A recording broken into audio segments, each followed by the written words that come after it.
Be incredibly proud of your team tonight, especially what happened in the last game against Liverpool, just to get that result and that performance. Yeah, very proud. And, again, we had to deal with some adversity tonight. We started the game really well, I thought. But then obviously we lose Rodrigo, and, even in the way it happened, it's quite distressing. You see a teammate go down in that manner. And, again, we had to sort of compose ourselves and deal with that and reorganise. And, super proud of the players. I have been all along, It hasn't been through the want of trying that our results haven't been. It's certainly not been on them. It's just that we just haven't been able to get the consistency to get the results we needed. But just proud that they feel good tonight. They get the rewards of their hard work. Our fans as well, because, we've put them through a tough time. I thought they were outstanding tonight. We haven't achieved anything, but I think just that feeling of having a victory against a top opponent in a big game, I think really pleased for everyone. How would you sum up Bergvall's performance in general, but also the other side of that, about the debate around the possible second yellow card? What are your thoughts on that as well? Yeah, Lucas was brilliant. Like I said, I haven't lost sight of the fact that we've got two 18-year-olds, one who's playing at centre-back, it's not even his position. I just don't think people really understand, the level of performance that these young guys are giving us at the moment. And we had a goalkeeper on debut. Jed's playing left-back unbelievably well.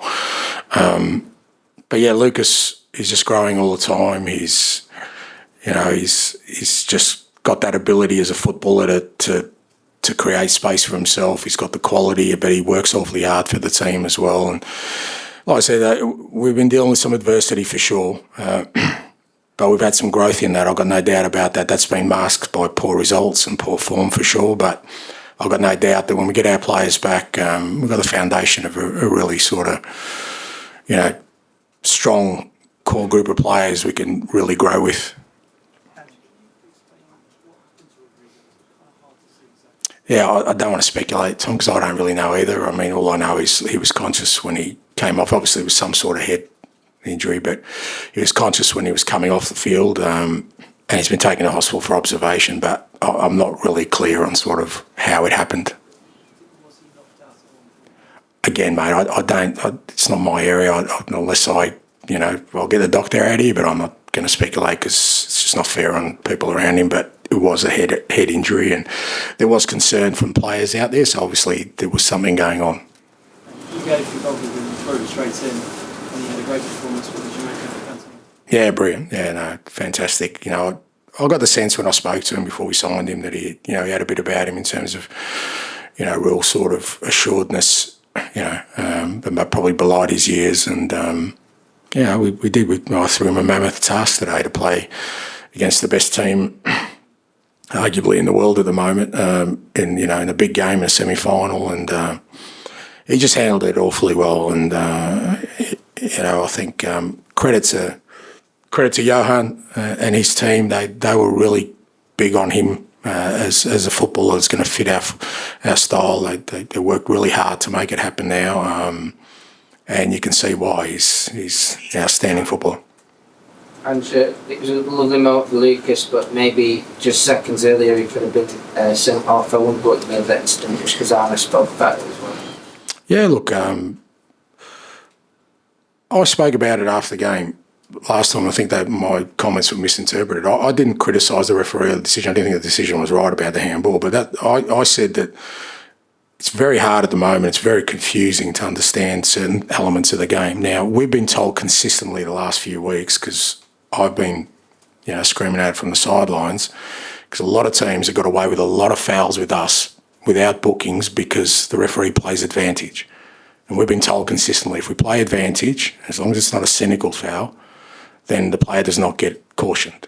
So that's been relayed to us on a weekly basis, because we feel like that's been happening. That was one of the things I was kind of, bemoaning last weekend. There was certain players who just repeatedly were fouling. We were getting advantage, but no bookings. So that's what I'm talking about, is that I don't think, and I'm really surprised at how, what's the word I'm looking for, how people in this country are so easily letting the game changed so much so quickly. It's changed more since VAR has come in, and I've been involved, I think, in the last 50 years.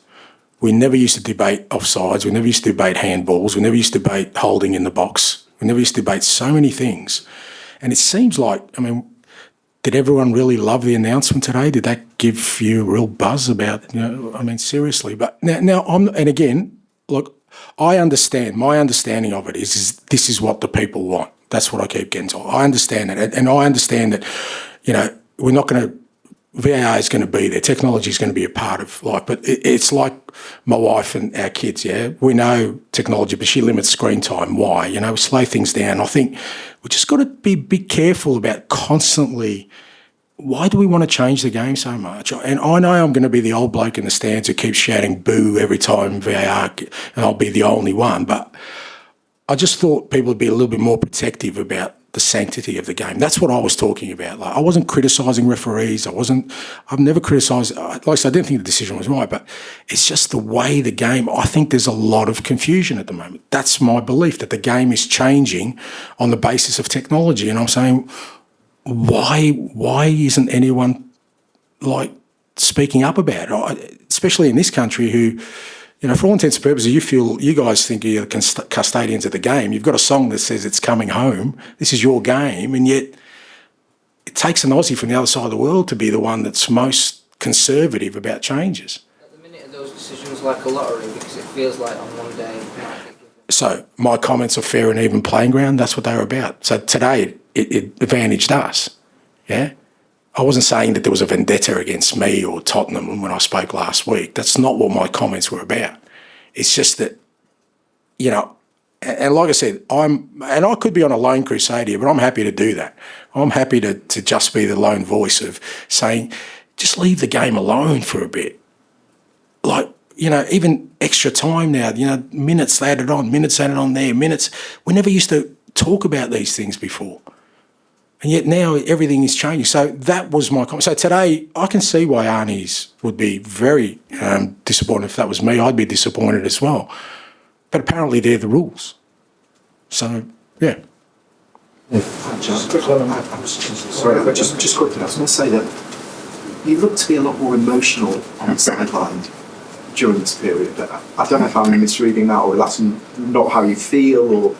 Are you conscious of just letting your emotions out a little bit more? Well, yeah. I mean, it's been an emotional time, mate. You know, it's like I keep saying, I am a human being. You know, like all of us. You know, we're in these roles of managers, and we're supposed to. You know, I understand we've got positions of responsibility, but we're still human beings in the core, and we react to things. And you know, I don't like the fact that, you know, people who are working really hard for this club on and off the field have not had that feeling of victory. I don't feel great about our supporters not having that feeling of victory. It weighs heavily on me, mate. It's my responsibility. So yeah, you know, I'm a little bit more emotional than I usually am, but you know, I guess that also probably means I do care, and I think that's still important. Archie Gray and what he's managing to do like every 3 games, and also the relationship he's building with Ruddy. It's like I said, I in a position he's never played, mate. You know, he's never played. An 18-year-old. You know, name me another Premier League team that's got 2 18-year-olds and one playing out of position consistently.